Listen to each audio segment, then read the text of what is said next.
सबसे बड़ी बात यह है कि it is a very important for us and a very delighted moment when for India 154 again we are sending approximately 10 girls जो finally those who got recommendation। और जब पहला इंडिया का गर्ल्स बैच आया था, बिकॉज अभी मुझे याद है इंडिया 147 या 148 का बैच था, आई थिंक 148 था, तो वहीं से हमारा सभी कोचिंग्स का ये था कि कौन सबसे ज़्यादा रिकमेंडेशंस देता है गर्ल्स बैच में। हमने भी चैलेंज ले लिया था। तो जब पहला रिकमेंडेशन हमारा आया, again I want to share that proud moment. First India girls batch, first SSB का बैच, 65 रिपोर्टेड इलाहाबाद में, only 1 got recommended. She was my student, Centurion defence academy की, ओनली 1 रिकमेंडेशन था उसमें। वहाँ से हमारी शुरुआत हुई। Then we took it as a challenge. हमने गर्ल्स बैच पे बहुत काम किया एंड ऑलवेज आई से कि गर्ल्स को इतना लेट इंडिया ने क्यों इनटेक में इंट्रोड्यूस किया, पहले क्यों नहीं किया। Always I give example. मैं अपने सेशंस में बोलता हूँ कि एक आर्म फोर्सेस में जो ऑफिसर होता है वो एक माँ की तरह होता है। Always I give this example. माँ से हम क्या सीख सकते हैं? That servant leadership, sense of sacrifice, सबसे दूसरे के सेवा परमो धर्मा। किससे सबसे ज़्यादा हम फैमिली में सीखते हैं बताइए? मदर से सीखते हैं। तो वाई सो लेट? इंडिया में इतना लेट क्यों? सोचने में उनको टाइम लग गया, गवर्नमेंट को, और अभी भी सोच में है। मतलब I am not criticising government, government अच्छा कर रही है, बट इस मामले में गवर्नमेंट और अच्छा कर सकती थी। 19 सीट्स पहले किया, फिर 27 बढ़ाया।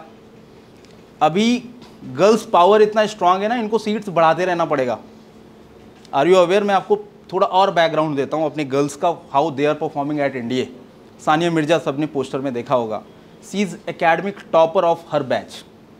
वो वहाँ पे इंडिया 149 कोर्स में ज्वाइन किया था, 2 सीट्स थी हमारी। She is academic topper. And और भी बहुत सारे बच्चे हैं, they are performing extraordinary in their respective field, maybe in sports, maybe in academics. कोई मैराथन में अच्छा कर रहा है, कोई स्पोर्ट्स में अच्छा कर रहा है। जूही दागे वो नेशनल लेवल आर्चरी यहाँ से गई थी, ऑल इंडिया रैंक 3 आया था उसका गर्ल्स में। We are the only academy, हम इंडिया का अलग मेरिट अपना रिलीज करते हैं। हम नहीं दिखाएंगे तो फिर गर्ल्स को कैसा पता चलेगा? बहुत सारे, अभी इस बार मणिपुर की एक बच्ची सेलेक्ट हुई है, इनके बैच में जा रही है। पता है आपको? वो अभी एक लेफ्टिनेंट अविनाश पोखरियाल वहाँ से अभी पासिंग आउट है, इंस्टाग्राम में हमारे टीम ने डाला है। जब वो सिलेक्ट हुआ तो उसका वीडियो देख के वो यहाँ आई थी। रिटर्न बैच, प्रगति बैच में एनरोल किया उसने, और 1 साल की तैयारी करी। और अब आपको पता है मणिपुर में क्या चल रहा है। वहाँ से निकल के अपना सामान पैक करके हमारे नॉर्मल हॉस्टल में, जो सबसे सस्ता हॉस्टल था, उसने उसमें अफोर्डेबल कॉस्ट में उसको बियर कर पाई, वो वहाँ लिया, रिटर्न क्वालिफाई किया। वो जो लोग कहते हैं ना हॉस्टल में एसी नहीं है, उसने प्रूव किया। और 33 एसएसबी भोपाल से she is also joining the same flight for India 154। She is all set to join India and let me assure she will also secure very good merit order. आने वाली है merit. 27 seats, अगर आप 10 recommendation दे रहे हैं तो मुझे लगता है कि हम ठीक ठाक कर रहे हैं। दम है तो आप भी दो। और रिकमेंडेशंस ऐसे नहीं आते, इतने सारे बल्क में एक साथ ऐसे नहीं आते, because there is a difference between referee and coach, there is a difference between umpire and coach. मैं हमेशा कहता हूँ सभी कोचिंग्स ने DIPR का टैग वाला रख लिया, DIPR के टैग वाले मेंटोर्स रखे, बट प्रॉब्लम क्या है? जनरल रैंक तक के ऑफिसर्स रखे, बट रिजल्ट नहीं आ रहे। क्यों नहीं आ रहे हैं? There is a limitation. एक एसेसर में आप सही गलत क्या है बता सकते हैं बच्चे को, बट बच्चे को ये सही क्या है गलत क्या है ये नहीं जानना कि मेरे अंदर 4 कमियां हैं।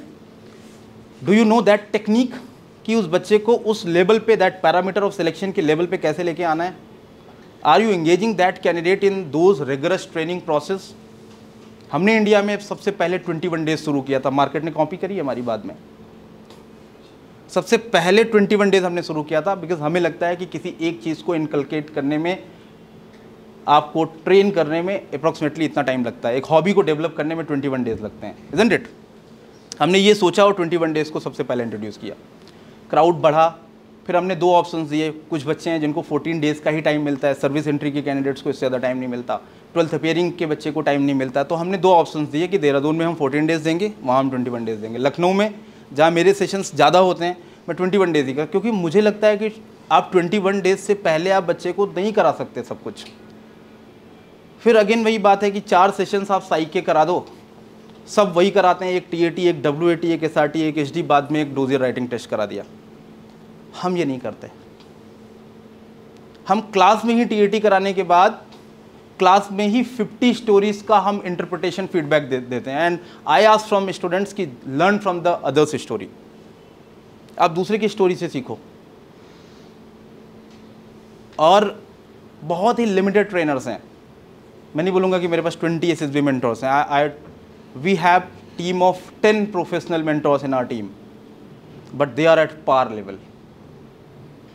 GTO में चले जाओ, इंटरव्यू में चले जाओ, they are all are passionate mentors like me. और ढूंढ के निकाला है मैंने। 50 कम से कम इंटरव्यूज लिए होंगे, तब एक को मैं फाइनल करता हूँ।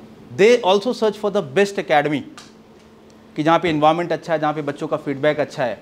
और हमेशा हमें जो अप्रोच करते हैं, they are one of the best assessors जो रहे हैं वहाँ पे। और मैं कहता हूँ कि SSB में एक प्रोफेशनल जो मेंटोर्स की टीम है, वो इस बात को प्रूफ करते हैं, इस बात को वो, आप SSB का कोचिंग रन करते हो, आप रिटन का कोचिंग रन करते हो, आप कैसे डिफरेंट हैं। मैं इस पे काम करता हूँ, how you are different from others.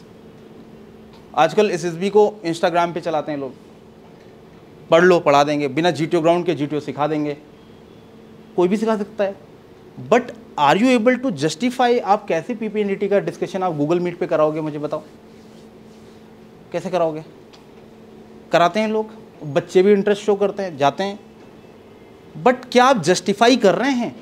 क्या आप जितनी फीस लेते हैं वो उनको रिवर्ट दे रहे हैं? क्या आप उस लेवल पे इंफ्रास्ट्रक्चर रेडी करके दे रहे हैं बच्चे को? GTO ग्राउंड में जाए तो उसको सारे obstacle, very rare academies in India जिनके पास कंप्लीट GTO का ग्राउंड है। GTO ग्राउंड एक छोटी बात हो गई, मैं कह रहा हूँ, मेरा तो 2018-17 से है। हैविंग 165 स्ट्रक्चर हमने 2018-19 में बना दिया था। CPSS, वेरी लेस अकेडमीज जिनके पास CPSS है। आप गूगल में सर्च करो, पता करो, बोलेंगे सर CPSS नहीं दे पाएंगे आपको। पूछना कभी, नहीं दे पाएंगे। We are equipped with the CPSS at both the centres. Helicopter pilot ही आपको CPSS की ट्रेनिंग कराता है। यहाँ से डिफरेंस क्रिएट हो जाता है। ठीक है, एक SSB का सिर्फ इंटरव्यू लेके फीडबैक देना, उसको कैसे इम्प्रूव करना, नेक्स्ट वीक में कैसे इंटरव्यू देना, ये सारी बातें हैं जो हमें अलग बना देती हैं। तब जाके 70+ recommendations we have in last 3 months. और अगर मैं अभी ये सारे को मिला दूँ, ऑल इंडिया रैंक 4 NCC, जैक में ऑल इंडिया रैंक 6, कल एक रिकमेंडेशन और है हमारा 10+2 TES का, अराउंड 10 आर्मी टेक के हुए, CDS के अभी कल मेरिट आई, many got recommended for IMA and many are waiting that merit order for OTA। तो अराउंड 100+ रिकमेंडेशंस हमने लास्ट 3 मंथ्स में दिए हैं। तो मुझे लगता है ठीक कर रही है टीम, अच्छा कर रही है। कमिंग टू भूमिका अधिकारी, मेरा इसके साथ इसके बैच में 2 रिकमेंड हुए थे, मीरा यादव एंड भूमिका अधिकारी। मीरा यादव में जब मैंने साइक लिया था उस बैच की थी, भूमिका अधिकारी जब कर्नल आदित्य बुद्धिराजा ने साइक लिया था उस बैच में थी। बट ऑनलाइन जो सेशंस लिए थे उसमें she was part of that PPNDT sessions जो मैंने लिए थे, बिकॉज वहाँ से जो बच्चों का परफॉर्मेंस देख के उनको एक लास्ट मिनट जो फीडबैक देने का काम था, क्योंकि हम लोग लास्ट तक इस बैच में इन्वॉल्व थे। नॉट अब देखिए 14 डेज़ हो गया हम आपको नहीं पहचानते, ऐसा नहीं है। यू कैन आस्क हर कि इसके SSB जाने से पहले लास्ट वीक तक we were in touch with the Google Meet, चलो नरेशन करके दिखाओ, लास्ट मिनट ये टिप्स हैं, वहाँ से आपका डिफरेंस क्रिएट होता है। मैं एक एग्जांपल देता हूँ MS धोनी का। MS धोनी के बारे में हर कोई बोलता है कैसे यार हर मैच जीत जाता है। लोग अभी कह रहे थे IPL शुरू होने के 3 मंथ्स पहले he was in the net practice session. लोग कह रहे थे कि यार पागल है क्या, 3 महीने पहले IPL की प्रैक्टिस कौन करता है। बट मुझे लगता है practice makes the difference. Rigorous practice, sincerity, perseverance. हमारी एक लाइन है ना, जयो में सव्य आहिता, तो उसकी पहले की लाइन है कृतम में दक्षिणे हस्ते जयो में सव्य आहिता। मतलब अगर पुरुषार्थ, perseverance be in your right hand, victory will be in your left hand. जीत सदैव आपके बाएं है अगर पुरुषार्थ, परसिवरेंस अगर आपके हाथ में, राइट हैंड में है तो sincerity, that perseverance, goal clarity, वो इसके अंदर है। तभी इस लेवल पे ईयर ड्रॉप करने के बाद C dash recommendation from 22 SSB Bhopal and once again heartiest congratulations to you. Okay. Dear aspirants, क्या आप भी NDA 2025 एग्जामिनेशन को क्रैक करना चाहते हैं अपने पहले प्रयास में? तो आज ही इनरोल करें सेंचुरियन डिफेंस एकेडमी के रिटन प्लस SSB कोर्स में, जो आपको देने वाला है regular classes, doubt clearing sessions, free study materials, trained faculties, experts of the SSB panel, free SSB coaching, India's largest GTO ground के साथ में doubt clearing sessions, weekly mock test, rigorous practice. ये एक ऐसा संस्थान है जहां हम आपको A to Z प्रिपरेशन कराते हैं और आपको नेशनल डिफेंस एकेडमी की कड़ी तैयारी कराते हैं। प्राउडली ऑल इंडिया रैंक 1, 2, 3, 4 जैसे रैंक्स देने वाली सेंचुरियन डिफेंस एकेडमी आपको वेलकम करती है to join our upcoming courses for your NDA exam preparation. Please call on 97959 77776 for more information. Thank you, Namaskar and Jai Hind.